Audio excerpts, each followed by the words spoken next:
Sebastian, welcome to the podcast, my man. How are you doing? Nick, I'm excited. I'm fired up, ready for this. Let's go. I love it. You know what? As a podcast host, it's so refreshing when your guest brings great energy. I love it. It's a completely different feeling. Instead of like the hey Nick, excited to be here, but like you're Yeah, you're fired up, and I appreciate that. I'm fired up. I drink too much coffee. That's part of it. Also, you talk about sports and business and leadership, and not a lot of podcasts do that. And I use sports psychology in my work, so I've been looking forward to this. Love it. Well, I read in your book that we will get to here shortly that you are a huge coffee drinker and that your mother was actually a huge coffee drinker. Yeah, So perhaps there's some genetics there. I have a absolutely. cup of coffee here sitting. I usually like to drink my coffee as I'm doing my podcast.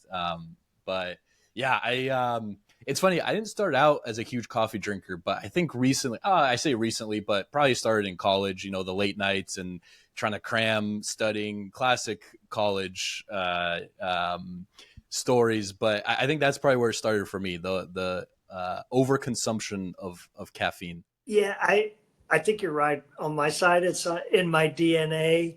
Mm. I'm down to 4 cups a day because I You're kind of down to 4 cups. Well, yeah, and the research says like you're kind of okay up to 400 milligrams of caffeine a day. I Okay. probably get more than that, but I also went on Dave Asprey's podcast, and he's a big, big, big coffee guy. He has a tattoo of the coffee molecule on his arm. So, anyways, he also corroborated the 400 milligrams. So I just go to the edge. I go a little bit over it, and I live on coffee. There we I go. love it. Well, that's how you know someone's serious about coffee. If they have a tattoo of a coffee molecule on their body, I mean, that's about as serious as you get. Yeah, I don't know if I'd go there, but yeah, that's Dave Asprey, but he also like owns a coffee company and so yeah, on. fair So, enough. yeah. Yeah. I, we'll stop talking about coffee here in a second. I just love the feeling of like, even now I'm drinking my cup of coffee. I feel the caffeine hitting my bloodstream. I get that jolt of energy. I'm feeling locked in. Like, it's just something about it that I don't know. Like I've heard, so people use nicotine now. I mean, it's funny, the story of nicotine, right? It kind of took over American society with cigarettes and stuff back in the 70s and 80s. And then people stopped smoking entirely. And now if you see someone smoking, you kind of look at them weird, like, what are you doing? Like, that's terrible for you. And now it's made a little bit of a comeback with the pouches and the Zins and all these Yeah. different things. And it's funny how it goes through these almost, variations of popularity within American society. So I know a lot of people take nicotine now and they kind of get that same locked in feeling, so to say. Yeah, look, I'm not going to endorse that one.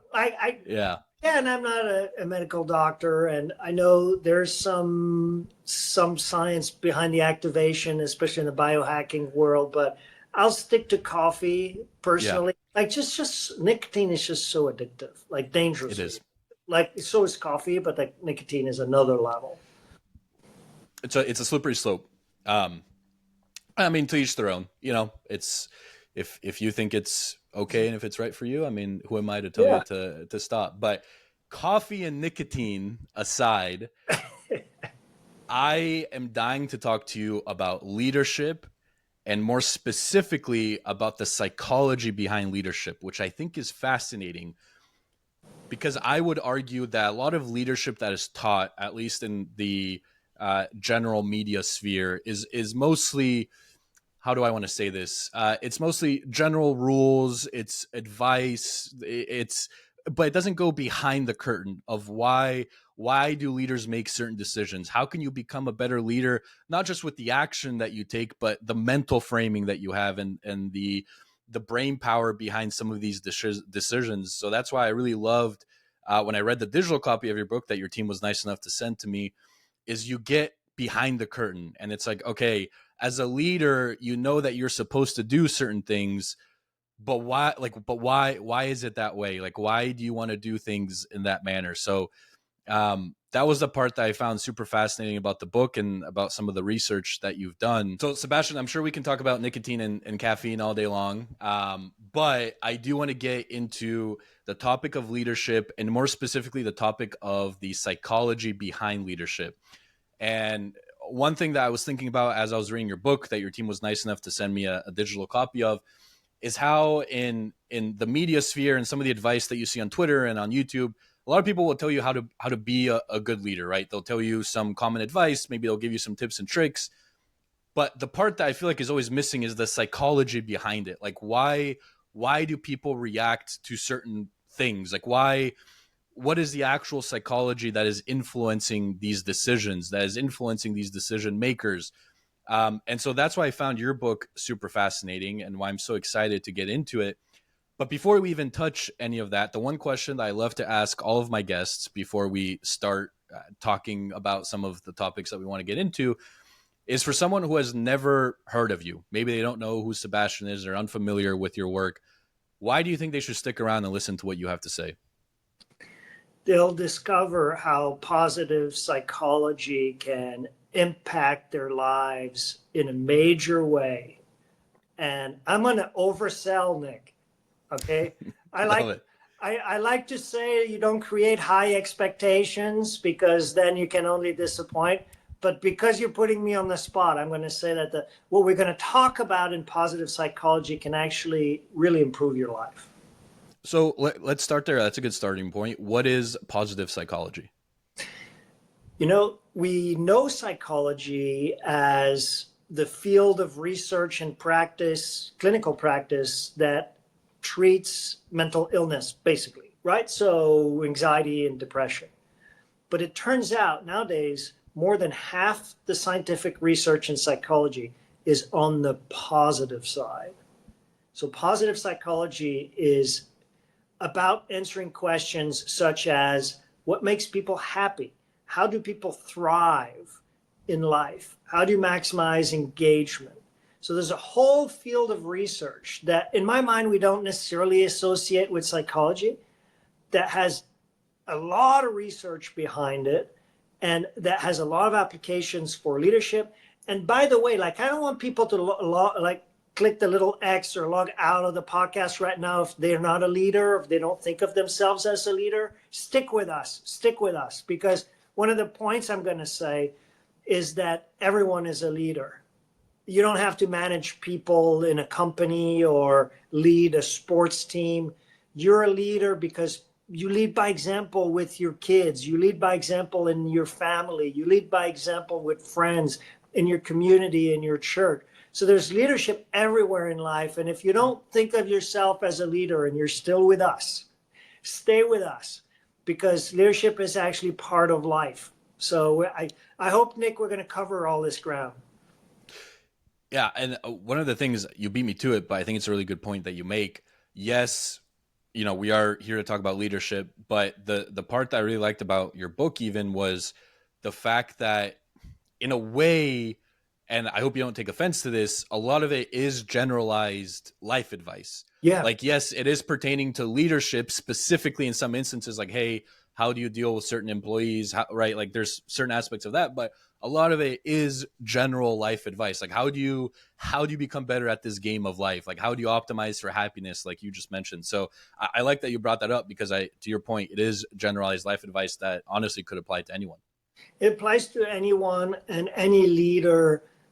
We often say this, it sounds like a cliche, it's trite, but you need to know yourself before you can understand others and lead others.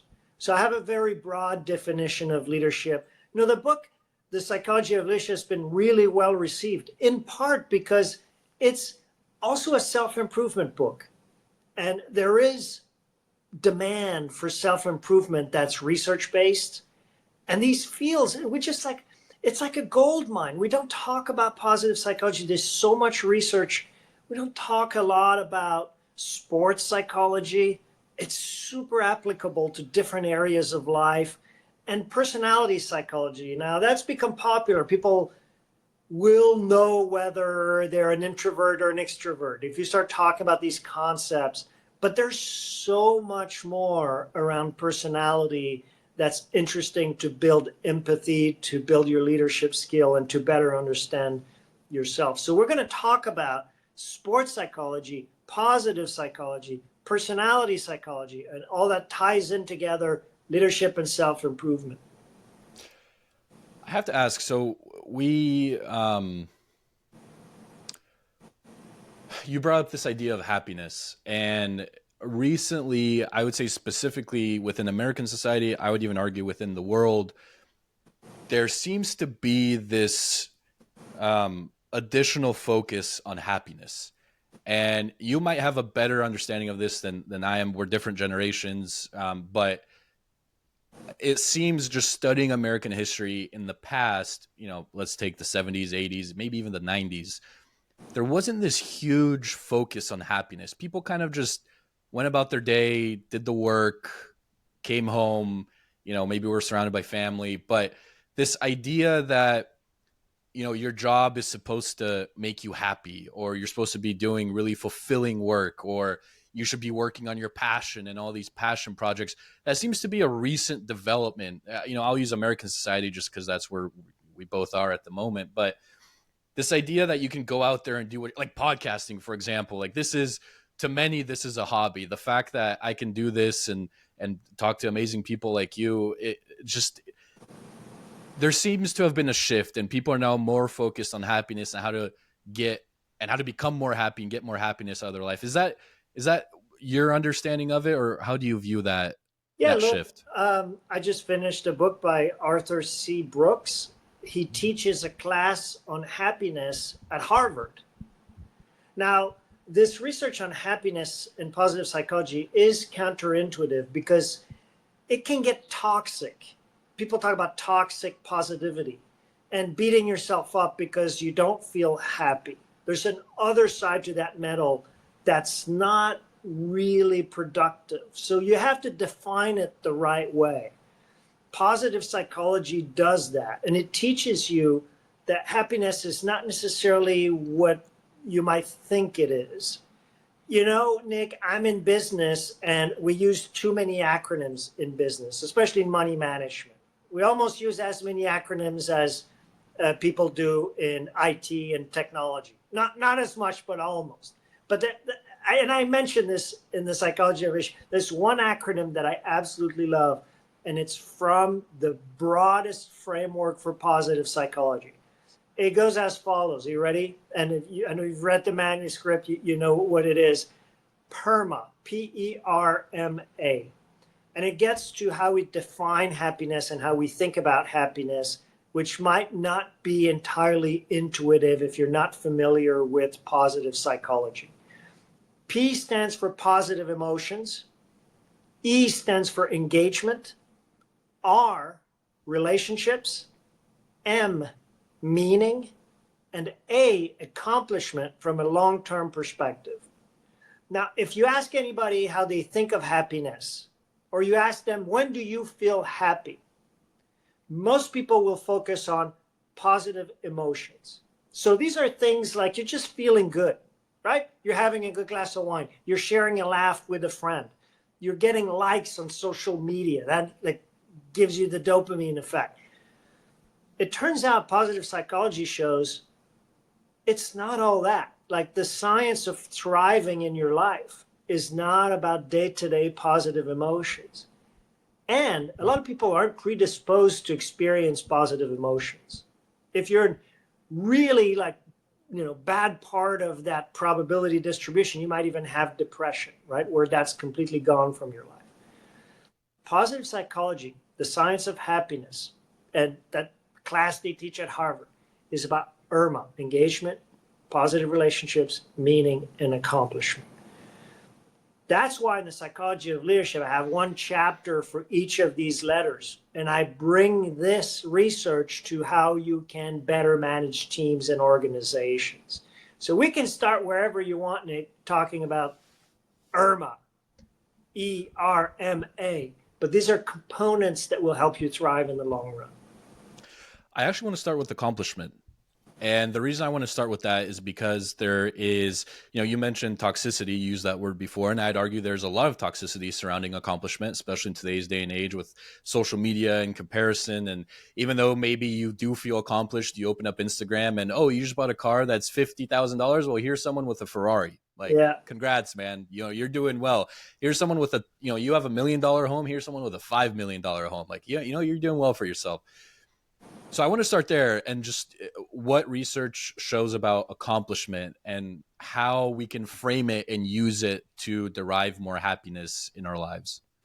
So the father of this model is Marty Seligman. He's also credited often as the father of positive psychology. He defines accomplishment from a long-term perspective. That is the key distinction. When you're on your deathbed, to use the cliche, how are you going to feel about what you've done with your life? That definition of accomplishment from the long-term lens brings in the meaning, the quality relationships, it brings in the other components. But that's key. So being really careful how you define accomplishment, how you define the goals. Is it the get the fanciest car and show it on Instagram?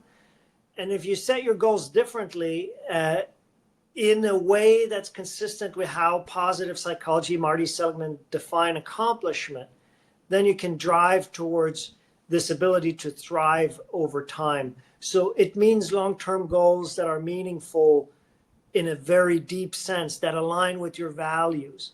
You know what happens, Nick, is no one thinks long-term enough. And this whole social media, everything, it's all short-term satisfaction, short-term positive emotion. But I can ask you, you have a podcast, right? You clearly have something that you want to accomplish with your podcast. That's not about, I'm going to guess, it's not about your ego fundamentally. I mean, it feels great to have a popular podcast. And there's nothing wrong with that, by the way. Like, go for it. Like, just be, like, we should all be honest. We all have egos. That's fine. But, Nick, what are you trying to accomplish fundamentally? Like, when at the end of your life, you think about what I've done with this life, it's probably helping people, something different, like a different definition of long-term accomplishment. No, I'm answering for you. I should let you answer that. Well, I mean, you hit the nail on the head. I do think impacting as many people as I can. And although that sounds cliche, that is true to me. Like, I'd love to, it's funny when I interview athletes, I take almost a different approach to it, because I think a lot of what sports media is now is a lot of these hot takes and it's really surface level type conversations. And with athletes, I really try to dig behind the curtain and say kind of what you did with your book with leadership is, all right, what was your upbringing like? Like how did this feel in this moment? Talk about some of those deeper questions that I hope the audience can look at that and say, wow, the way that, so-and-so handled this piece of adversity in their life, maybe I can apply that to my life. Or, wow,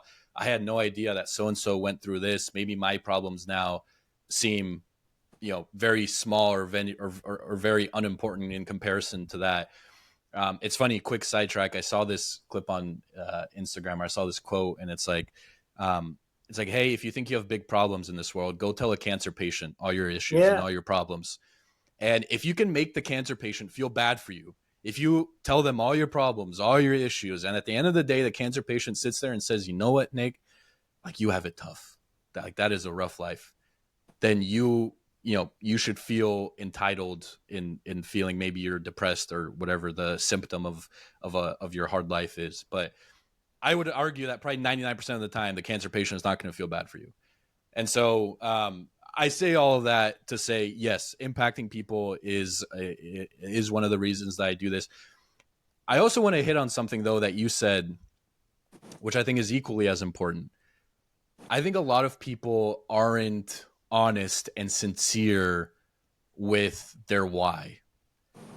And I think it ultimately comes back to bite them. Like, I know a lot of people who will sit here and say, Sebastian, I really want to impact people, or I really want to do this. But deep down in their own conversations with themselves, they're like, you know what? I just want to make a lot of money. I want to impress people. Like, I want to be on top of them. I want everyone to look at me and say, wow, like, Nick is the greatest. Nick is all this. So it's like that ego part. But I think a lot of people are just not honest with themselves. Like, do you have any theory on why that is? I love that you bring that up, because all the thought leaders in positive psychology will say things like what we just said about accomplishment and meaning and the why and helping people. And it's true. There's research behind it. There's research that shows that if you go and just give to charity or do a charitable act or help someone, you're going to feel better, you know. But, but I love that you bring this up because we all have an ego, and it's perfectly fine to want to make lots of money, and it's perfectly fine to want to be on the podium, and it's perfectly fine to want to compete. There's absolutely nothing wrong with that. And I explain this in the psychology of leadership because we talk about goals a lot, and you need measurable goals. John F. Kennedy, we're going to go to the moon because it's difficult and it's going to prove what humanity can do. And, you know, it's okay. And 80% of, you know, people in their 20s, when they're asked what they want to do in life, 80% say, I want to be rich. And 50% say, I want to be famous. Here's the twist, though. So I recognize that, and I appreciate you asking the question, because we could be pontificating right now to each other about, you know, it's just about the mission, it's about the why, it's about helping people. Not to minimize that, but there's always ego-driven goals, and that's okay. And in fact, there's research that shows social comparison, like competing in a race. I'm a runner, for example, actually going to push you to perform better. So it's okay. But the problem is, the research will show, I mean, this is famous research. Everybody's heard it at some point, especially if they listen to these types of podcasts. After you're above the poverty level, depending on which paper you look at, $50,000, $75,000 a year, depending on different models they use, but it's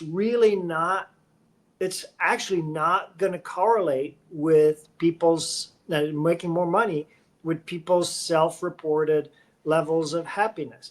There's a really famous study about this, Nick, the Harvard study. It's currently curated by Dr. Robert Waldinger, and he published a book, The Good Life, on this. The study is famous because several generations of researchers have worked on it. It's been going on for about 80 years, and they followed people throughout their lifetime, and they sent them surveys at regular time intervals. People were asked, how do you feel? How's your life going? And they filled all these surveys.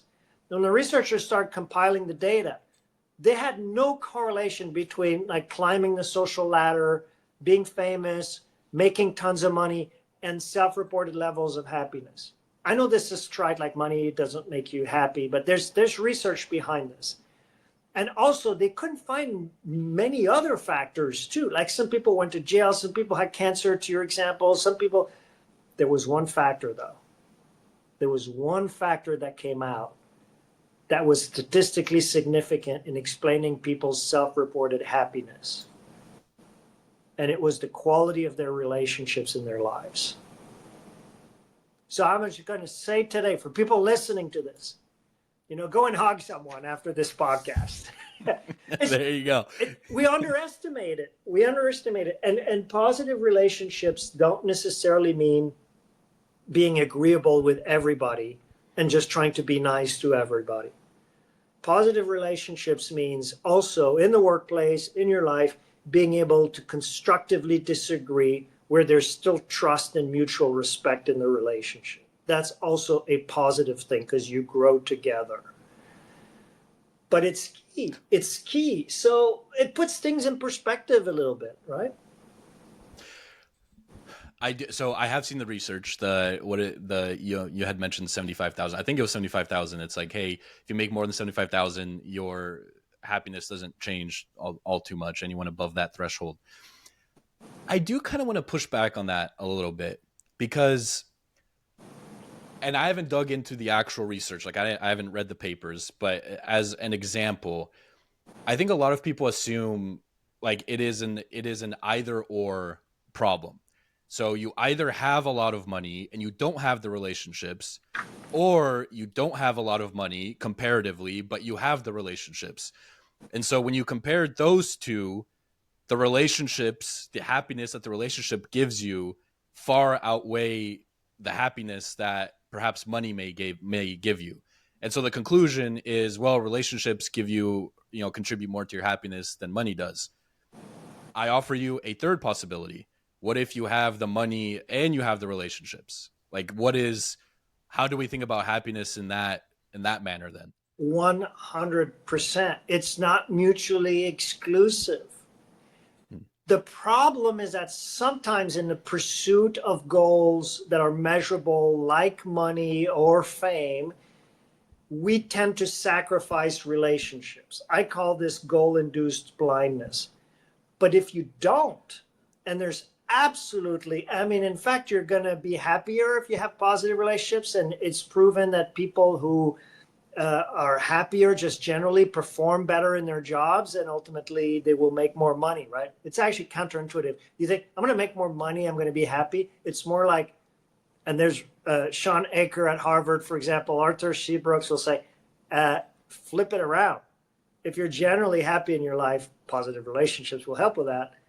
You're actually scientifically, like statistically, gonna perform better and make more money. So yes, Nick, like you can have both. It's not about like just be a nice person and have loving and positive relationships. And if you do that, you can't have a mega successful career. Not at all. Not at all. You can absolutely have both. It's just that in general, when people pursue these measurable goals, they tend to forget about non-goal areas of their lives. And that's kind of part of what I explain in the psychology of leadership. Right. What we're referring to are general trends, and the research that you're referring to are general trends, and it is an aggregation of data. Of course, there are outliers. There are people who have the money and the relationships. In general, to your point, as the research suggests, the more money you make, the worse your relationships tend to be. Now, of course, there are, like we said, outliers, and there's different case groups within that. Yeah, I wouldn't even say that. I don't think that research has really been done, right? And by the way, even the research that once you reach a certain level, happiness doesn't increase. You're right, it's an average, and averages hide a bunch of extremes. But also there's more recent papers that show it actually keeps increasing your happiness with more money, but at a decreasing rate.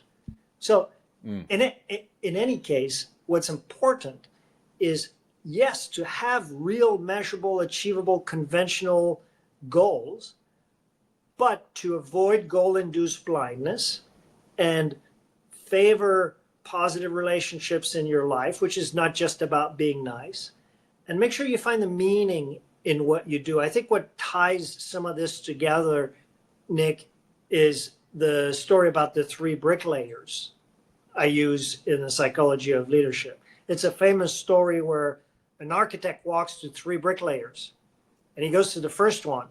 And the first one looks pretty tired. He goes, "What are you doing?" And the first one goes, "I'm slaying brick. This is exhausting." He walks to the second one, who says, "I'm building a wall." Then to the third one, who's energized and says, "I'm so excited. I'm building this awesome cathedral." You have three bricklayers doing the exact same job, having a very different definition of accomplishment, to circle back to where we started, and tying long-term accomplishment with the meaning of the work. I work in money management. You know, every day we go to work, we try to make money to improve our clients' financial lives. Like, we go to work to make money for our clients. And that helps them pay bills, enjoy better retirements, put their kids through college. Yeah, no, we're not curing cancer, but this is meaningful work that we do, right? But I could walk to an analyst and say, "What are you working on this?" "I'm just debugging this spreadsheet," right? But I could walk to another analyst and say, "I'm trying to find a model to improve investment returns." And the third one might say, "I'm improving investment returns to deliver better retirements to like the 2 million people that are invested in our strategies." Same job, different meaning. That's a really good story about perspective, and I'm glad you brought it up, because I have that as one of my notes here to bring up, the story of the bricklayers, because I loved it so much. I want to bring up two topics, and I think I'm going to start with this. You talk about measurable goals. Actually, no, I'm going to start with a different one. I'm going to start with this one. The most recent interview I did was with Gannon Baker. He is a famous basketball development coach. He's worked with Kevin Durant, Steph Curry, LeBron James, the late, great Kobe Bryant. He's worked with all the best stars in the NBA. And I asked him during our interview, and I said, you know, Gannon, I see a lot of advice on X, Twitter, whatever you want to call it, even on YouTube or on other podcasts. And even if I look at athletes like Kobe Bryant, for instance, who will say focus on the one goal. Like you have one mission, you have one thing that you're chasing. To become the best at it, it takes just absolute focus. And then I'll hear other advice, and I think you alluded to this even in your book, this advice of balance. Like, yes, you can have a mission, you can have a focus, but you also need other areas. You know, we just talked about money and relationships.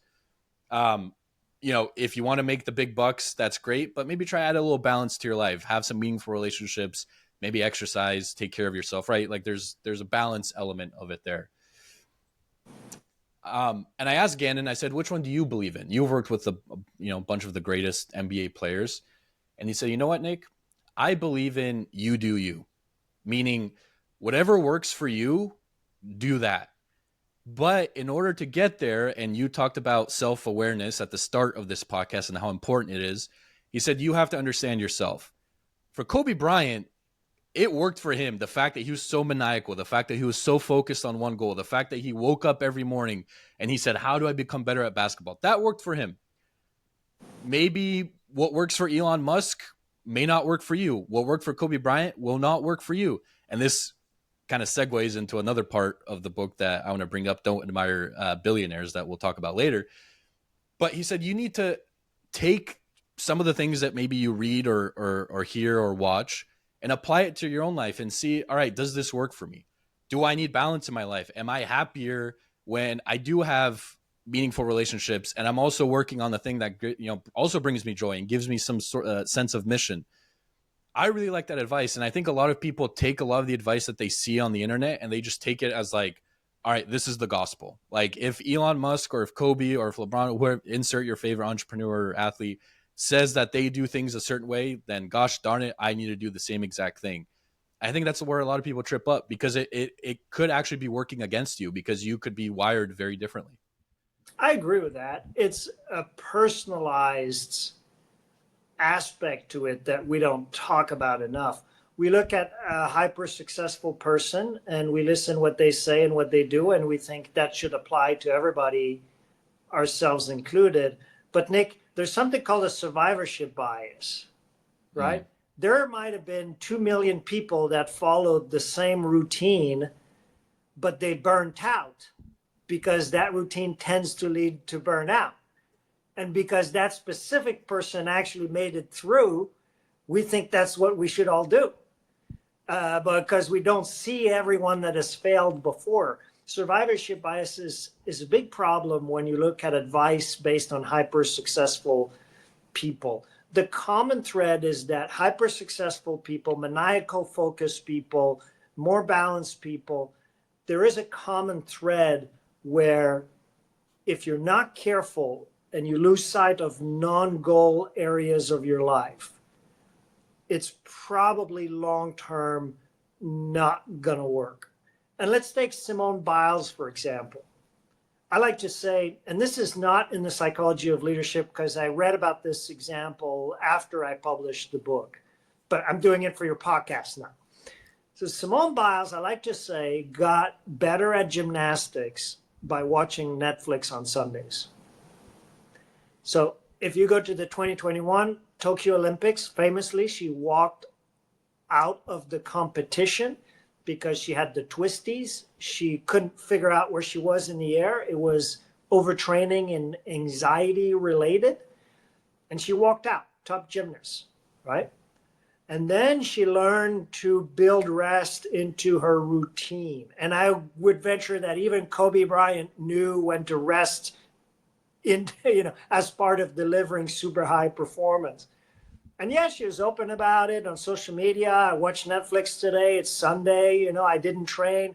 Oh, I slept really well last night. And she came back in 2023 and won 4 gold medals. But so that's an example of the risk of goal-induced blindness. It's everywhere in business. It's not just not taking care of yourself. It's dying on Everest. You have a 4% chance of dying if you want to reach the summit. There's tons of goal-induced blindness there. The literature in psychology research talks about Everest quite a bit. It's companies cheating, right? Because you think, oh, my goal is this key performance indicator we call in business. Everything else doesn't matter. Well, blue chip companies, even like Wells Fargo, they had this performance indicator of how many accounts, open so many bank accounts, and we're going to talk about this with our investors, right? Maximize the number of bank accounts. Well, people were incentivized and they started opening fake bank accounts. And this is a great company, and like Volkswagen started cheating on their emission testing. And then famously, you have like bad companies with bad cultures like Enron and WorldCom and accounting standards. But these are all instances of goal-induced blindness. And so I believe. I want to get your take on this. And I've said this publicly on the podcast. I've also said it privately to my friends and family. I think a lot of people trip up on motivation because they think that they need to be motivated by something that is, let's say, morally correct. That's, I think, the wrong phrase I want to use. But they think, going back to our discussion earlier, they think that they need to be motivated by, maybe helping others. Like that is a objectively good thing, right? Or maybe ending poverty or ending world hunger, right? Like some of these like morally grandiose things, and nothing wrong with that. Obviously, those are very good things to be motivated by. But back to our conversation earlier, how some people are motivated more on the ego side. They're motivated by money or fame or status. And my opinion is if you're looking to do something hard, if you're looking to achieve any sort of success in life, whether it's building a podcast, whether it's managing money for other people, whether it's becoming a CEO, success in itself is a very difficult thing to achieve. Not a lot of people do it. That's why you get paid the big bucks, right? As they often say. My opinion is that whatever motivates you, lean into that. And if it is money for some period of time, lean into it, because it's already very difficult to build anything anyways. And it's very difficult to become successful. So why would you not lean into the thing that gets you out of bed and gets you to go do the actual thing? At the end of the day, we all like to talk about, doing this and doing that. And, a lot of people watch YouTube videos and they get the sense of dopamine from gathering information, but then they don't actually go out and do the thing. And there's nothing else but doing the thing. Like I could sit here all day and say, well, I'd really love to have a podcast, but if I don't sit down and actually record interviews, then I don't have a podcast. So whatever motivates me to get out of bed and actually record these interviews, I should lean into that. Now, there are some objectively bad things that you should probably not let motivate you. So I'm not advocating that people go out and be motivated by, committing acts of violence or whatever, something that is objectively bad or breaking the law. But like, I know a lot of people who, like, classic example, guy gets broken up with, his girlfriend dumps him. I would argue most guys take that, and I've seen countless examples of my friends, myself included, they'll go to the gym and they'll start working on themselves and they'll lose 10, 15 pounds or they'll start lifting weight. Classic example. I think that's ultimately a positive thing. Like the fact that somebody dumped you and basically said like, hey, you're not good enough for me, or maybe you're not worth my time. Like that's essentially what they were trying to get at. You took that as motivation. You said, you know what? Like I'm going to go work on myself and I'm going to become a better version, and I'm going to become. So I just think that leaning into whatever motivates you is ultimately a positive thing. And I think people get tripped up and try to overthink motivation. That's interesting. I agree with you that, again, nothing wrong with traditional goals, and if they motivate you, go for it.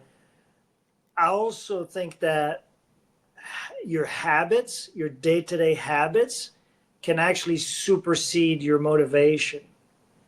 And so there's research behind this, and famously, like one of the best-selling nonfiction books of all time is Atomic Habits by James Clear, but also Charles Duhigg published The Power of Habit before that. And what happens is you're not going to be motivated all the time.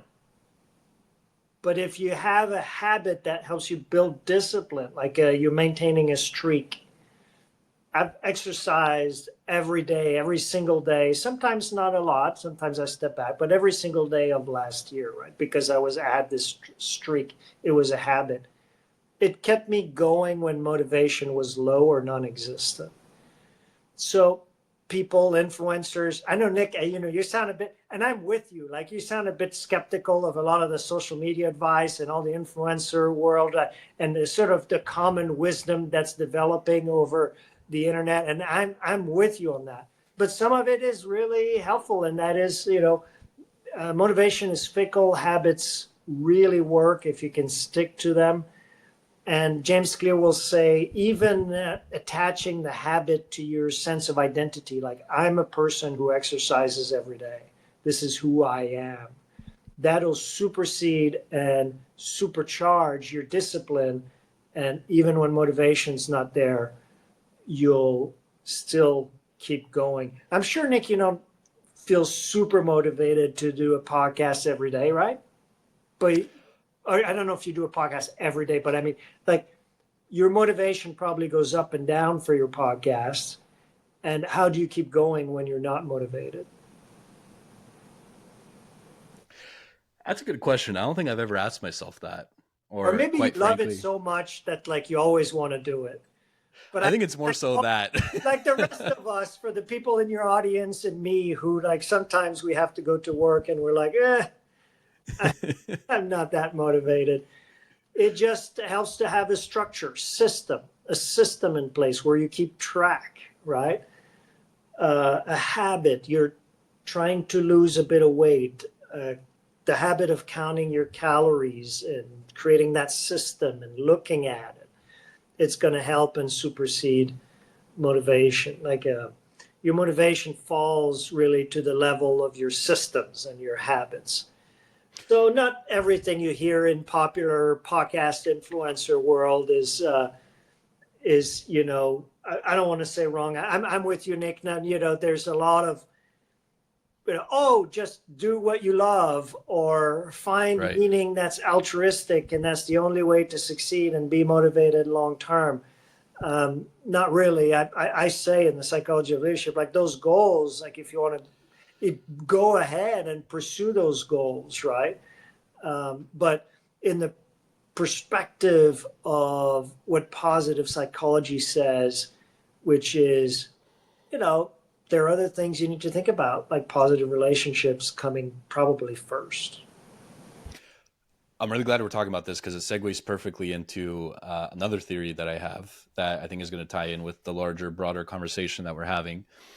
It's January. It's the first month of the year. And so New Year's resolutions are the new hot topic, as they are every year in January/February of every year. People have these grandiose ideas of what they like to accomplish and these resolutions and how they're going to better themselves. And that's all fine and dandy.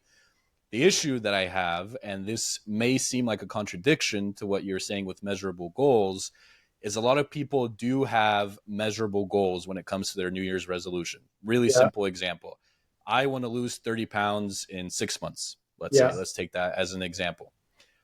I would argue that that is actually a terrible New Year's resolution.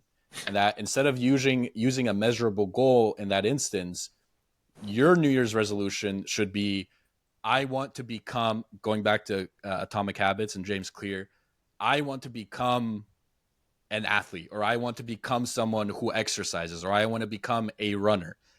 And naturally, as you become that thing, you will start to see the fruits of your labor, whether that's weight loss, whether that's mood improvement, whatever goal you're trying to achieve. And so I think a lot of people have it wrong where they try to set these measurable goals, and then maybe by April, you've only lost 5 pounds. And you're like, you know what? Screw this. Like, this is too difficult. I'm not going to hit my goal. Like, what? You get discouraged and ultimately you give up. So I think people should switch from measurable goals when it comes to New Year's resolutions to habits and to identity. Like, what type of person do you want to become? Like, if your New Year's resolution is, hey, I want to make $1 million. If you haven't made $1 million up to this point, probably means that you need to change some things about either your habits or your identity or what you're doing, right? So having a goal of, I want to make $1 million, completely stupid. Instead, your goal should be, I want to resemble someone who is successful. So maybe that means you're going to read more and you're going to look at other examples of people who achieve success. Maybe you're going to change your information diet, which ties in with the reading, which I think is a huge unlock for a lot of people. Maybe start, again, researching, watching other people who have been there. I watch podcasts. Like, that is my favorite source of media, not just because I love podcasting, but because I want to watch other people who are a lot more successful than I. Like, what do they do? Like, how do they lead conversations? What's their editing like? why do they ask this specific question here? Yeah. Trying to learn to become better. So to end my ramble, I think people should switch from measurable goals when it comes to New Year's resolutions to more, I guess, habit induced or identity type goals. I love this. In sports psychology, there's a distinction between mastery oriented athletes and ego oriented athletes. If you take two golfers and one's obsessed with lowering their handicap so they can brag about that number to their friend, they're an ego oriented golf player. If you take another golf player who gets home and is super excited to tell their friends, their family, I've improved my swing today, that's a mastery oriented. Now, when you define the goal of losing 30 pounds, you're talking about the mastery aspect of it and making that the goal, right? And having better habits is more of a mastery goal. Now, you know, Nick, how earlier we said it's not mutually exclusive to pursue a traditional goal like making lots of money and having positive relationships in your life. And I even said it's not even a trade-off. You can do both and both can reinforce each other. I'm going to say the same here.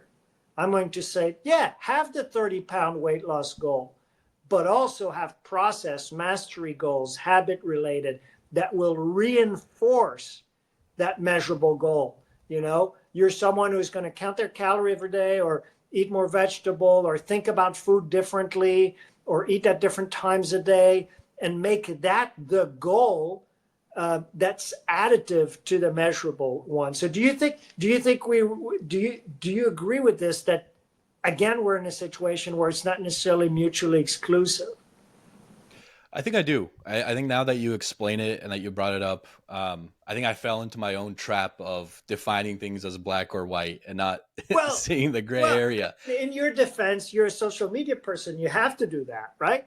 Right. You have to take a strong stance. It's much more interesting that way, right? Like, forget your measurable goals, throw them away, and like clickbait, right? And that's fine. I respect that. I know that. I understand your business. But, you know, and I write Substack articles, and I'm always looking for a viral title, by the way. The AI models now can help you find pretty viral title.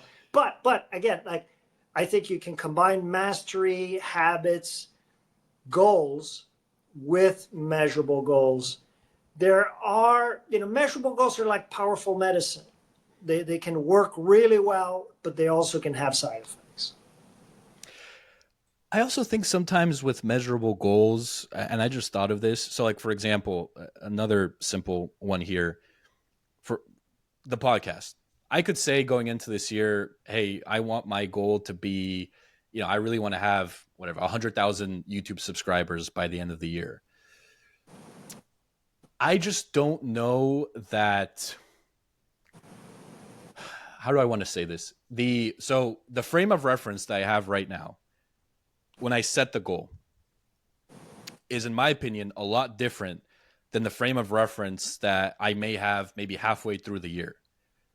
And so maybe halfway through the year, things are going a lot better than I expected. And maybe, you know, I have 100,000 subscribers by June and I'm like, oh, great. You know, I met my goal. Or it could be going a lot worse. You know, I brought up the weight loss example before. Maybe by month 4, you're only down 5 pounds. You're like, you know what, screw this. I'm done. So I do agree with you. I think there is a balance between having measurable goals and more the habitual, you know, side of it and the identity and who you actually want to become. I think maybe to add to it, where people struggle is the reinvention along the way and the flexibility that you need with some of these goals. Like, as you pick up more information, as you start to, you know, because if you're too set on one goal with anything, there's that famous quote, for the life of me, I can't remember who said it.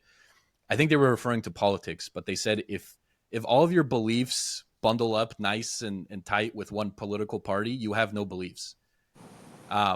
To say, like, if you just believe everything that one party says, so what are your actual beliefs? Like, you clearly can't think on a deeper level. I mean, that's my belief. I mean, it's just not possible. So I think a lot of people with these goals, they're too set in stone and they're too rigid. And they say, well, I have to do this by this time. But maybe as your inputs change, maybe as you pick up more information, maybe you find out like, oh shit, that goal is like impossible. Like, there's no way I can get to that. Or maybe you find out that goal is too easy. So And Nick, maybe adding to it flexibility. I don't know. it absolutely, it happens all the time in business. We're obsessed with goals in business, measurable goals. We make plans, strategic plans. 100% of the time, reality is different than what's in our plans. It's a dynamic process. We need to know when to correct, not to overcorrect, when to, we call it re-baseline. Basically change, if it's losing 30 pounds, it's not going to be possible. You re-baseline the plan. This dynamic nature of goal achievement is a part of life, a huge part of business, a huge part of the leader's job to tell people, are we going to stay on track and stay obsessed with that goal, or things have changed and we got to look at something else. One of the most powerful skills in business leadership is the ability to know when to quit. And it's completely underrated because leaders, we're all praised for sticking to it and never giving up, right? Never give up. But there are many areas in business where you've invested a lot in something based on new information, you know it's not going to work. That's actually harder for a lot of business leaders, myself included. You got to shut it down and reinvest the money in something more promising. Netflix was selling DVDs by mail, right? And they were doing a great job selling DVDs by mail. But then they saw streaming coming. And they had to actually, like, despite all the infrastructure invested in selling DVDs by mail, quit this and move to streaming. So goal achievement is not something you write on paper and then reality follows it and you just stick to it. I wrote an article, this is a bit nerdy, Nick, but bear with me. It relates directly to this point. Early in my career, I write this article about a trading strategy in financial markets. And it was a mathematical model of how to trade stocks. And it was beautiful. It had all these optimization processes. And I submitted the paper to an academic journal because I thought it was going to be groundbreaking, right? And I always remember what the referee wrote back. The referee said, in financial markets, and this is true in life, you're not playing tennis against the wall. You're playing tennis against a flesh and blood opponent. And you can't predict what that opponent is going to do. So in trading stocks, you don't really know what other traders are going to do. And that's going to move prices. So it's this dynamic process. I have a chapter on this in the psychology of leadership about dynamic adjustments and how to think about those in terms of, the psychology of quitting and how to adjust along the way around your goals. I'm glad you brought that up because you said that. I think you basically said what I was trying to say just a lot more eloquently with the importance of just the fact that the world that we live in is dynamic and the goals that you have can be dynamic. They are not set in stone. I do want to bring us to the topic of decision making because obviously as a leader, you are entrusted to make decisions, and decision making is one of those things that we all understand what it is. You're making a decision, but just the psychology behind it and what makes a decision good versus what makes a decision bad and how maybe that's tied to outcomes. I want to bring up this quote that you have in the book that says, winning and losing are loose decisions of decision quality. Loose signals. What does that mean? Loose signals. Oh, wow. Mess it up. Nice. Off to a good start. So look, Nick, winning and losing are loose signals of decision quality. This is inspired by Annie Duke, who wrote a book titled Thinking in Bets. She was a pro poker player and became an expert at decision making under uncertainty and has published wonderful books. She also endorsed the psychology of leadership. So I always like to talk about her books as well. She's a much more famous author than I am. But Annie Duke explains that, for example, in poker, you can make all the right decisions, but if you're not lucky, you're going to get a bad outcome, you're going to lose. And so this is the loose signal, right? Or you can win even if you played badly. Let's make this super simple for our audience, Nick. Okay. Let's say you and I go out to dinner and we have fun and we each drink an entire bottle of wine. We would never do that. Would you do that? We would never do that, right? An entire bottle of wine, maybe a couple glasses, an entire bottle of wine. Like the night doesn't end there, Sebastian. Like we're going to another bar, the night keeps rolling, So if this is just dinner and we're just, an entire bottle of wine might be a little aggressive. I think you're old. You're younger than me. I'm older. Like I might fall asleep after that. But okay. Anyways, this is for the purposes of illustrating what we mean when we say, the outcome is a loose signal of your decision quality. Mm-hmm. Let's say after that bottle of wine, I decide to drive home. Horrible decision, but I make it home safely. Well, that's a good outcome. Horrible decision, good outcome. Let's say you decide to take an Uber, but the Uber crashes. You got a bad outcome, but you actually made the right decision. So in a world with uncertain outcomes, often winning or losing, the outcome of your decision is only a loose signal of the quality of the decision you made. In investment management, we talk about separating luck from skill. It's difficult. It requires self-awareness. Because if you're doing well, it's very hard to admit that you made bad decisions and you just got lucky, right? I had a mentor who told me once, Sebastian, there are only two types of investors. Those who are talented and those who are unlucky, right? So those who happen to do badly in markets are just bad luck. So separating luck from skill can make you a better decision maker over time. And that's what Annie Duke teaches us, but it also enters into the psychology of decision making under uncertainty. I really like the way that you frame it. You brought up the story of essentially drunk driving, which I think is a great story to illustrate kind of the point. So I brought this up on the podcast I just did with Gannon, but I just loved it so much that I'm going to bring it up again. I was tweeting back and forth with Blake Scholl, who is the CEO. I think he's the founder too of, I think it's Boom Supersonic. I'm gonna mess up the name of the company, but essentially trying to make supersonic air travel a reality in the United States again. And they're doing a fantastic job. I mean, they're well on their way. And I was asking him about the importance of luck. And it's a topic that I always bring up on this podcast. And so for someone who is a repeat listener, they're gonna be like, oh, here goes Nick again with luck. But I just think it's so fascinating because it's so prevalent in all of these success stories, whether you or I want to admit it, whether the person who got lucky wants to admit it. Luck is definitely a factor. But for some reason, and this ties back to survivorship bias, I find a lot of people don't want to say, well, luck was a huge part of, huge reason why I got to where I am. And so I was talking to Blake on Twitter, and somebody had actually asked him, like, in what ways did you get lucky? And Blake was like, well, I was born in the United States, greatest country on earth, especially when it comes to entrepreneurship and capitalism, the system that we have, and promoting businesses. So that was pretty lucky. And then he names a bunch of different things, went to this college, met this person, et cetera, et cetera. And I asked him, I was like, why do you think a lot of people downplay the importance of luck?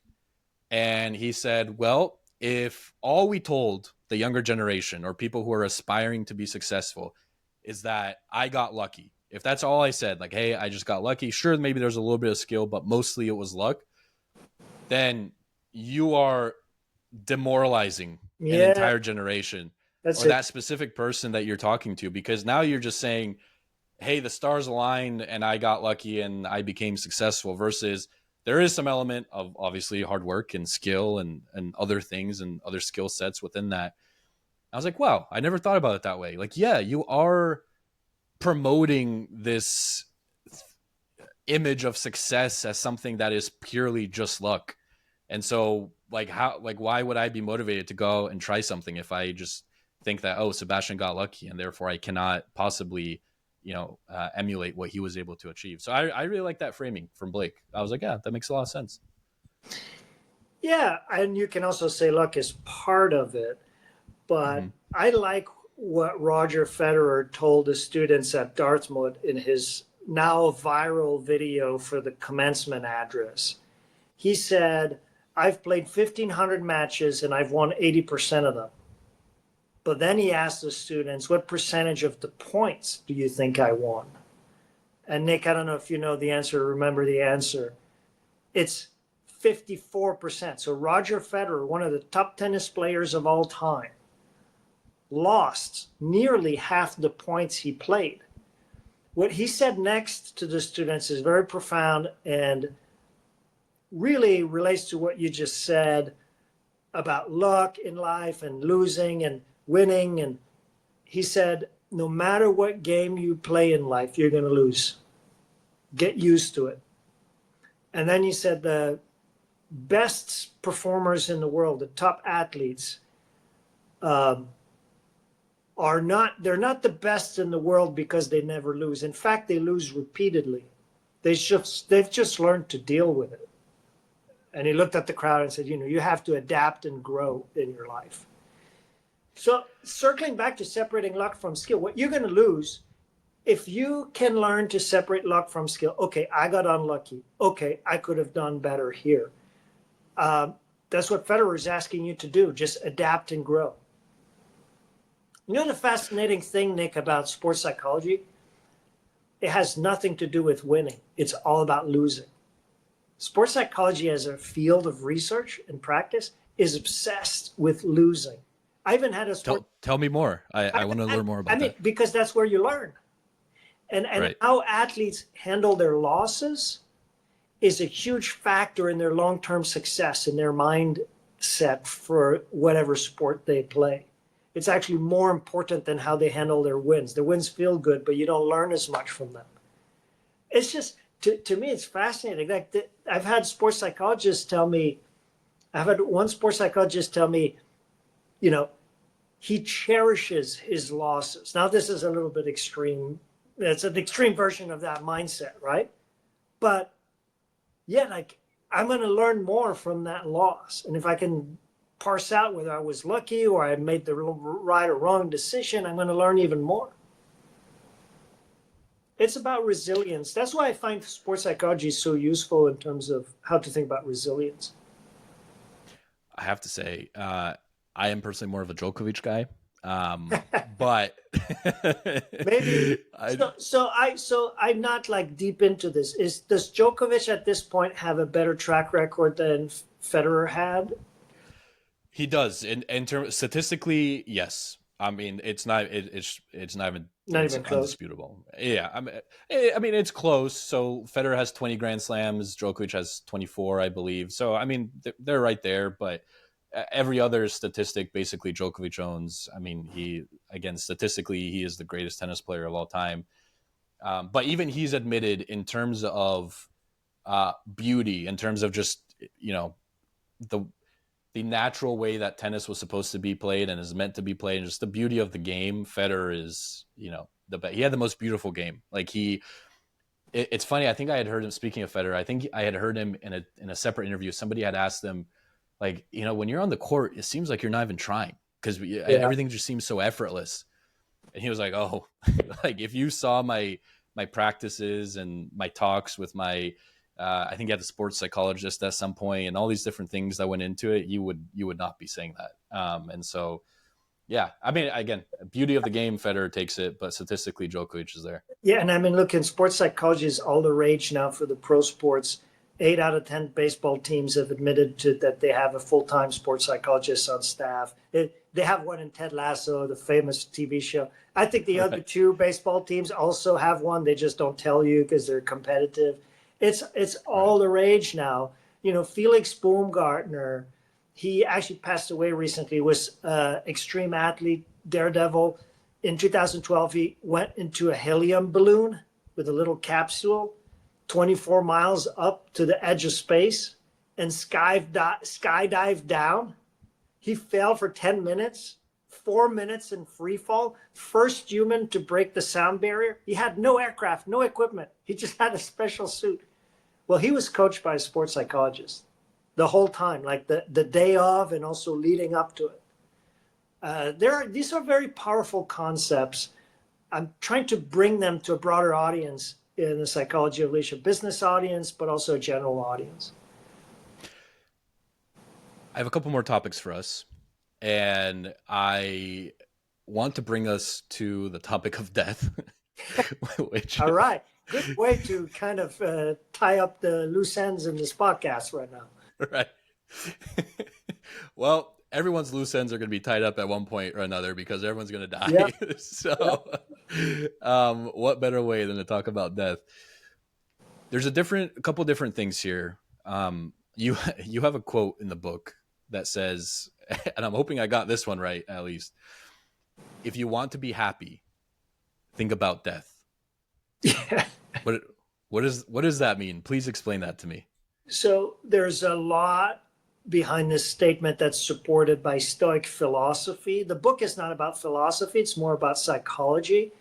From a positive psychology perspective, when you think about the PERMA model we talked about earlier, day-to-day positive emotions, engagements, relationship, meaning, accomplishment, the IRMA is really what you're going to think about when you start taking the perspective of your entire life, right? What is the meaning of what I do?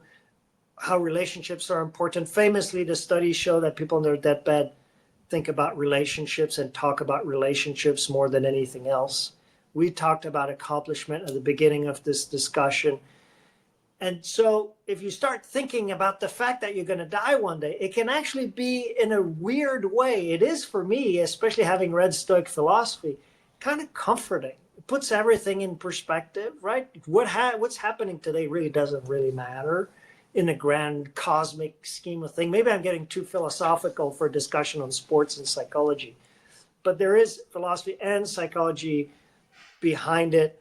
I wear a little ring here that has MM on it for memento mori, which basically means remember you're going to die one day.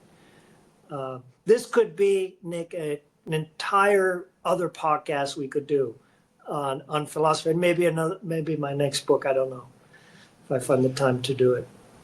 Yeah, well, I listen. I'm extending the offer now. I would love to have you back on because I think there's a lot of concepts and a lot of topics that we haven't discussed yet. And Sebastian, I got to say, we have pretty good chemistry. And as a podcast host, that is one of my my favorite things when I actually have chemistry with the guests, because then it makes the conversation a lot easier, and it just makes the conversation better for the audience as well. Are you familiar with Scott Galloway's work? Yeah, I like him a lot. He's a great thought leader. By the way, I agree on the chemistry. Now, I don't know if we should go on the record. You can edit that out later, but what our audience probably doesn't know by now is the podcast actually crashed twice during the discussion. Right. And I think we both handled it pretty well. We don't know. We don't know if it's on my side or your side. We just rebooted twice and kept going. So there you go. I mean, I think, listen, but that's part of why we have such good chemistry, because we endured that hardship together. Right, there you go. Right? We went through the hard times together, and look at us now. Now we're recording. No, it's not falling apart. We're having a good time. The reason I brought up Scott Galloway is because he has this quote in his book. So he recently released a book that I read that I'm now forgetting the title of. Basically, how to become a better man. And I know it's a topic he talks about masculinity a lot. It's a fantastic book, and I'll put it in the show notes if I can remember the title of it. He has a quote in there that says, "To let fear devour your short time here is to not understand the most basic law of the universe, your insignificance." And I think it ties back to memento mori. I think it ties back to the concept of death and how comforting it can be. And I think it all ties into this understanding that you and I are on this planet traveling at thousands of miles an hour in this galaxy with millions of other planets. Like, when you really zoom out and you think about, man, what are some of the problems I have in life? What are some of the issues? Like the fact that, all of this, I mean, let me just make the best of my time here. I think it all puts it into perspective. I mean, well said.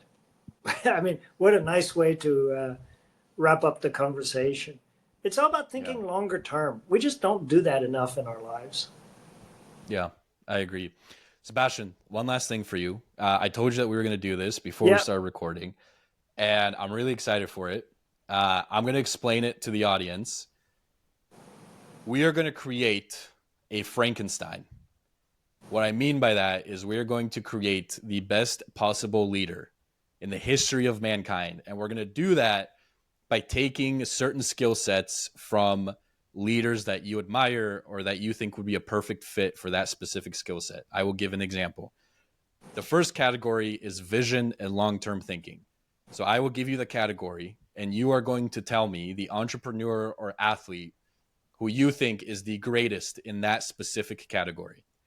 So I have 7 categories here, and by the end of this, we are going to have the world's first perfect leader. Sebastian, category number 1, I Nick, just said it. before we get started, though, if I freeze, Yeah. like if I can't think of any names, are you going to help me, or am I like totally flying solo? Like, No, I'll help you. Okay. I'll help you. We could do this together. We can collaborate on this. Okay. First category, I just said it, vision and long-term thinking. Oh, also one more rule. You cannot use the same person twice. So it's only Yeah, I one knew you person were per going to say category. that. So vision, long-term thinking. Number 1. Look, he's very controversial, but you can't deny Elon Musk's level of vision and long-term thinking for humanity. You know, again, very controversial, but from that dimension, I put his name there. Especially if we're going to create a Frankenstein and combine with qualities of other leaders. Let's use Elon for this one, I would think. One more rule that I forgot to say. I don't think this is going to change your answer, but they could be dead or alive. So we can dip into both fields there. Execution, Who would you have said for this? vision, and long-term thinking. Dead or alive? That's good. You know what, Sebastian? I wasn't really prepared for you to ask me these questions. See? I think Elon is obvious. I mean, it's a people are going to think it's a cliche answer because he's so often brought up. I mean, I do think Steve Jobs, some of those tech titans, you can call them, have that view of, we're going to do something really long term. Business people in history have Rockefeller, for example, a very long term, eventually built a monopoly. I'm sure Winston Churchill's going to come up, maybe not under this one, but he's probably going to come up, right? But I don't know. To me, right now, it's Elon. See, what I'm trying to think of is I'm trying to answer the question like when I think of vision and long-term thinking, I think of people who were trying to accomplish things who at the time it just seemed crazy or right or impossible. Like the world was moving in this way, and they're like, you know what? I actually think the world should go in this way. And so I'm even trying to think of athletes who revolutionized a game. Michael Jordan comes up with this. I don't know that he was intentional, like quote unquote, with his vision and long-term thinking, but his impact on the game and on basketball and making it an international game. I mean, his popularity is what catapulted, I would argue, the NBA into international waters.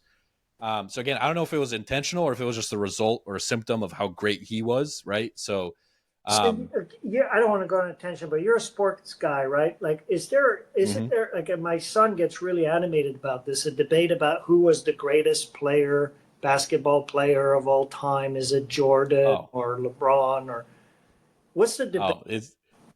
Sebastian, you're opening up a can of worms. At the 11th hour in the podcast. You're opening up, he gets super animated about it. Oh, I get animated too. You should see some of the conversations I have with my friends and even on the podcast. Speaking of, other podcasts that we could do, I mean, that, who the greatest basketball player of all time is, I mean, that's one right there. I'll keep it short and simple. My opinion is I think the whole greatest of all time debate is stupid because you are asking to compare players across different eras. So Jordan or LeBron. Jordan played in the 90s. The game was completely different. the style, the pace, everything is completely different. People didn't even shoot threes back then, and now 3-pointers that's what everyone's doing. It's either you're shooting a three or you're dunking the ball. That is the modern game. Back then it was different. You had the mid-range, you had different play styles. What I've always said is, if you are going to compare across different eras, it is impossible, because what Jordan was doing in his era, nobody had ever seen that before. Right. Like, there was no Jordan. Like, even Bird and Magic, right? Like in the 80s, no, like Magic Johnson and Larry Bird were 6'10", 6'11". They were dribbling the ball up and down the court, doing behind the back passes. Larry Bird was shooting threes, doing all these things. Like, nobody had ever seen that before. Like, people were watching this and saying, like, what the hell is this? Like, this is like, they're aliens. And so you have to look at it with the reference of that time. Like, Right. if you could go back in time and watch them play, you'd be like, wow, these are the greatest basketball players of all time. Nowadays, we have Steph Curry, who's pulling up, 35 feet away from the basket. Like, if you took Steph Curry and put him in the 80s, people would be like, this is a robot. Like, what is it? Like, what am I even watching now? So I think it's fun, right? Like, conversation with friends. I'm sure your son has a lot of fun debating with his friends who the greatest basketball player of all time is. Yeah. But I think ultimately it's impossible. Context It's different eras. dependent. Exactly. It is context dependent. And I think people, again, I get it. It's fun. I have fun debating it too. Like, I'll argue with my friends all the time. I have friends who, will just go on text chains and text for 3 hours, and I'll bring up this statistic. They'll bring up this statistic. But Right. ultimately, yeah. Different podcast, different day. But I want to bring us back to constructing our perfect leaders. So vision and long-term thinking. I'm going to write these down. We have Elon Musk. So I think we'll agree there. Next category, execution and work ethic. Execution. Larry Culp is currently the CEO of GE, and he wrote the introduction to the psychology of leadership. Is basically one of the best CEOs we've had on execution, especially in an industrial context. He's pretty, humble person, and not definitely nowhere near as flamboyant and famous as Elon, but I would put him there for execution. Larry Culp, outstanding CEO, outstanding leader. And I'm not just saying that because he wrote the intro to my book. Right. I was thinking even someone like Jensen Huang with NVIDIA. I mean, the way that they were able to execute and do what they've done with that company, obviously incredible. Okay, we'll put Larry for execution, work ethic. I like that. But I agree on Jensen Huang. The book The NVIDIA Way is excellent. The company's always been maniacally focused on having the fastest chip in the market, and they're not an overnight success, NVIDIA. Right. Just really quick side story. I had a friend. So I grew up in the Bay Area, and my friend went to college, maybe at Stanford, maybe somewhere else. I'm forgetting. Not important. He got a job out of college at NVIDIA. And what's funny, so this is back in 2019. NVIDIA was like his fifth choice. Like, I think his first choice was Google, Facebook, now Meta, and other companies. And he's like, what the heck? I'll do NVIDIA. Maybe, just get my foot in the door in the tech scene and go from there. And maybe like a year ago or a year and a half ago, I'm on Instagram and I click on his story. He's driving a Porsche. He bought a house in the Bay Area, which for anyone who's familiar with Bay Area housing costs is not an easy thing to do. I was like, what is this guy doing? He's clearly making really good money. And then I I remembered, I was like, oh, he got a job at NVIDIA in 2019, got stock options, and, is now living the dream. So anyways, quick side story. All right. Third category, mental toughness under pressure. Tom Brady. Tom Brady. Okay. I mean, I feel like he's a leader because he's a quarterback, right? And you're a sports guy, so you can contradict that suggestion or suggest other names, but that's what comes to mind. Just seeing him play in really difficult moment. You could say Jordan too from that perspective. Yeah, I like Tom Brady. We'll put Tom Brady. Decision making and clarity. Decision making and clarity. Let's bring back Jensen Huang And I'm going to say clarity in terms of just the vision he had about how AI was going to evolve before it did, and how they built basically the infrastructure, not just the fastest chips, but the CUDA, the programming language to make the chips work and monopolize the market. This clarity of what's around the corner, I give that to Juan. Oh no, we're not allowed to say the same twice. But anyways, we can reshuffle. Culture. Culture.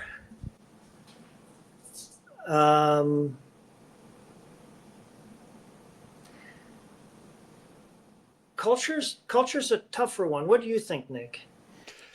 I was going to bring up Phil Jackson, going back into the sports world. You know, a lot of people, myself included, didn't think Phil Jackson was a great head coach because he inherited Michael Jordan and then he inherited Kobe Bryant and Shaq. And it's like, well, it's easy to win when you have three of arguably the top players to ever play in the game. But I read his book. I'm forgetting the title of, but he wrote a book talking about culture and how he was able to instill different types of cultures with his teams. It was really insightful, just the way that, because you would think it's easy to coach those types of teams, but it's not. Michael Jordan is a huge personality. Kobe Bryant, Shaq, huge personalities. You have to figure out how all those pieces come together. You have to manage different expectations from all those different players, and especially the personalities that they had and how big their egos were.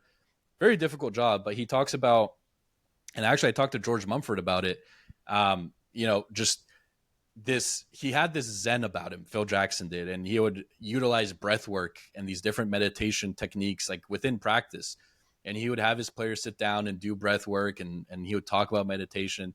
And one of the really awesome things that he did is he would give out a book to each of the players that he suggested that they read. Now, a lot of times, actually I don't want to speak, but whether or not they read it, it was out, not important, but he would go out and he would pick out a specific book that he thought a specific player would benefit from, whether it's a different leadership technique or maybe communication or something along those lines. So that would be my pick, honestly. I mean, just the way that he was able to instill the different cultures everywhere he went, it really impressive.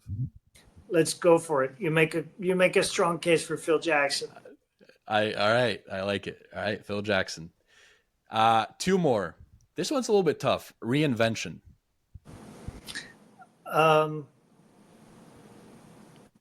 So think of companies. I used a Netflix example earlier. I don't know exactly who was CEO at the time the company reinvented itself from DVD to streaming, but maybe the Reed Hastings, or I don't know who was CEO at that time. I'm not that ingrained into the history of Netflix. But there's so many companies that have successfully transformed themselves and others that famously haven't. Nick, if I ask you, are you still thinking sports or business for this one for transformation? Actually, let me give you one. Then maybe I came across this example of Tom Landry, a football coach from the 70s for the Dallas Cowboys. And maybe we can put him in reinvention, because he in the video room was giving feedback to the players, and he was showing the players what they did wrong, right? The football player ran a route and he would say, okay, this is where you went wrong. This is where you went wrong. And he realized that all it did was make the players rehearse their mistakes again, visualize their mistakes. And it created more anxiety and just a focus on the negative feedback. So when you read some research on feedback and negative versus positive feedback, that's an example that's often used, because what he did then was the opposite and showed the highlights of the games. So for a quarterback, like, this pass, this is exactly what you need to do. Let's focus on that. And he just flipped it around. And famously, like, the performance of the team went through the roof, and they won a couple Super Bowls under his leadership. So Tom Landry. I love that. Fun fact, he was a World War II bomber pilot. Wow, didn't know that. And born on 9/11. That one maybe not as much of a fun fact, but I actually didn't know that he was born on 9/11 either. Interesting.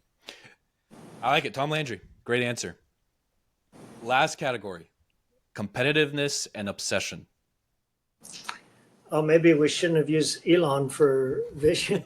They're all competitive, and obsessed. And I don't think we've used Steve Jobs yet. And one of the really great business biography is the Walter Isaacson biography of Steve Jobs.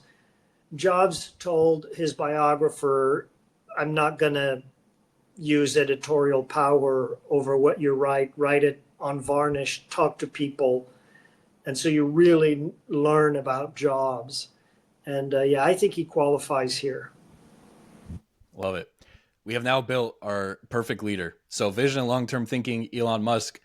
Execution and work ethic, Larry, remind me of his last name. Larry Culp. Larry Culp. Perfect. Larry Culp for execution and work ethic, mental toughness under pressure, Tom Brady, decision-making and clarity, Jensen Huang, culture, Phil Jackson, reinvention, Tom Landry, and competitiveness and obsession, Steve Jobs. There you go. We did it. Bad. Not bad. Sebastian, you've given me more than enough time today, and I can't be thankful enough for it. Really enjoyed this conversation. I knew that I was going to enjoy the conversation when I did a little bit of research about you and then obviously read your book, The Psychology of Leadership. Tell us a little bit more about the book. I know we've teased it a little bit throughout this podcast, but where can people buy it? And give us just a general rundown of what people can expect when they do pick it up and read it. Very easy read. There's research, but also personal stories, also business stories, sports stories for your audience. And I hope people will enjoy it. You're all leaders. Everybody listening, you're all leaders in your lives. It's everywhere. Easiest way to buy it's probably on Amazon. You can find me at Sebastian Page Book on Instagram. I'm also on LinkedIn. Easy to find, Sebastian Page. Love it. We'll include all your links to your social media in the description. Obviously, a link to buy the book. Highly recommend it. I was joking around that I finished reading the digital copy 3 minutes before we started recording, and really enjoyed it. Like I said at the beginning, I really like the fact that you combined the behind the curtain stuff with leadership, because I think that often gets overlooked. And I'll say one last thing. I am very picky about who I bring on this podcast, because I think ultimately I'm doing a disservice to my audience if I bring in someone who I'm genuinely interested in or curious about, or who I think doesn't do good work or doesn't produce good things. And so, having said that, the fact that you are on this podcast, I think that you do amazing work. The fact that you wrote the book, Psychology of Leadership, read it, like I said, right before we started recording, I thought very highly of it. So if you are on the fence about buying it, if you trust my opinion, then I think you'll really love the book. Sebastian, thanks so much for coming on. Thank you, Nick. This was a ton of fun. All right, we'll stay in touch.